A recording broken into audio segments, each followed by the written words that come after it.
Nggak selamanya teman-teman, sistem akan bertahan enak terus. Saya yakin, yang dulunya ada bonus sekarang gimana, ya nggak? Ketika dapat undangan kopdar online, terus kita masuk ke Zoom, setelah itu kita klik. Nah, akan muncul seperti ini. Lalu kita juga mulai video, ya kan? Berarti kita secara nggak langsung mengikuti aturan yang berlaku. Nah, hasil kopdar kemarin di tanggal 30 Mei atau hasil mediasi. Ya mungkin teman-teman ada yang sudah tahu, ada juga yang belum tentang sistem terbaru ini ya. Ada plus dan minus buat para driver maupun customer. Nah, di poin-poin ini saya ngasih bocoran sedikit atau ngasih masukan kepada rekan-rekan semua, yang dimana hasilnya seperti ini.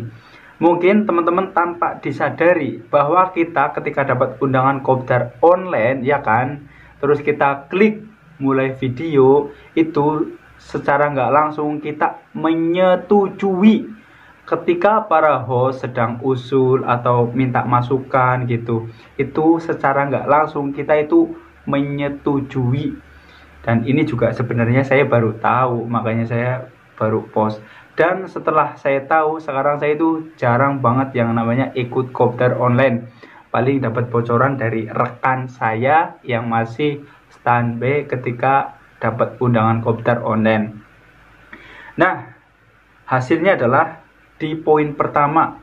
Mungkin yang saya cantumkan itu nggak terlalu banyak, sekitar 8 atau 9 poin. Salah satunya memang tarif nih, bener-bener mungkin banyak di luar sana yang sudah tahu tarif GoFood turun ya, dengan jarak sekian kilo kita dapatnya sekian kilo. Nah, ini salah satu penyebabnya apa? Banyak para driver yang ikut goceng.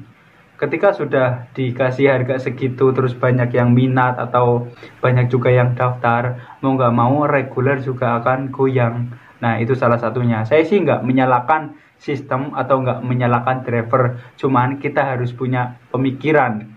Kita BBM naik, sembako naik, kok pekerjaan kita dibayarnya itu lebih kecil gitu, nggak sebanding bukannya naik tapi malah turun. Nah, ini yang menjadi PR, atau kita harus lebih ketika mau mengambil keputusan menjadi driver goceng atau kita berpikir 2 kali. Nah, kita langsung ke inti ya, tentang sistem orderan saat ini. Nih hasil kopdarnya. Yang pertama itu susah stabilnya. Dalam arti gini teman-teman, sekarang gacor, besok belum tentu, ya enggak? Mungkin yang masih gacor ada, tapi sekarang sistemnya sedang dirubah. Nah, ini di poin pertama. Terus yang kedua, nih teman-teman juga harus pahami, terapi itu sulit, nggak seperti dulu. Salah satunya apa? Banyak para driver baru yang terapinya juga luar biasa. Bahkan bangunnya lebih pagi atau on beatnya itu lebih pagi dari kita. Terus off beatnya itu lebih lama dari kita. Yang mungkin bisa dibilang kita mungkin sudah lama dari 2015, 16, 17. Nah, di tahun 2018 saya baru gabung. Karena apa? Sebelumnya saya itu di Uber. Kalau Uber nggak hengkang, saya mungkin masih bertahan di Uber teman-teman. Karena apa? Gacornya itu luar biasa. Nah, itu di poin kedua, terapi agak sulit ya. Yang ketiga maksud saya, pengambilan semi terdekat. Nah, ini berlaku untuk Goret, ini yang utama. Pengambilan itu semi terdekat. Kurang lebih itu maksimal jaraknya baik customer ke driver itu 1 km. Di atas 1 km masih ada, cuman yang lebih diutamakan itu yang di bawah 1 km. Tapi semua itu tergantung dari pelayanan kita, histori kita, riwayat kita, dan lain-lain. Kalau hasilnya oke, ya tetap dikasih orderan. Misalkan gini, Yadi sama Lawet sama-sama duduk di depan sekolahan, yang dimana itu ada 1 orang order, tapi histori saya itu jelek, maksudnya dapat bintang 2, 3, 4. Nah, biarpun jaraknya sama-sama dekat, yang dikasih itu yang tetap bisa bertahan, dalam arti memberi pelayanan terbaik, tidak dapat bintang jelek ataupun komplainan dari customer. Nah, semi terdekat itu berlaku untuk GoRed. Tapi ingat nih, GoSend, GoFood kedepannya akan mengikuti. Makanya nih juga bener-bener kita untuk di dunia online sekarang itu ya terserah buat teman-teman semua, mau bertahan silahkan, tapi tetap jalani. Kita juga harus ada pekerjaan yang lain, itu saran saya. Nah terus yang keempat nih teman-teman, kita benar-benar harus pintar mencari spot.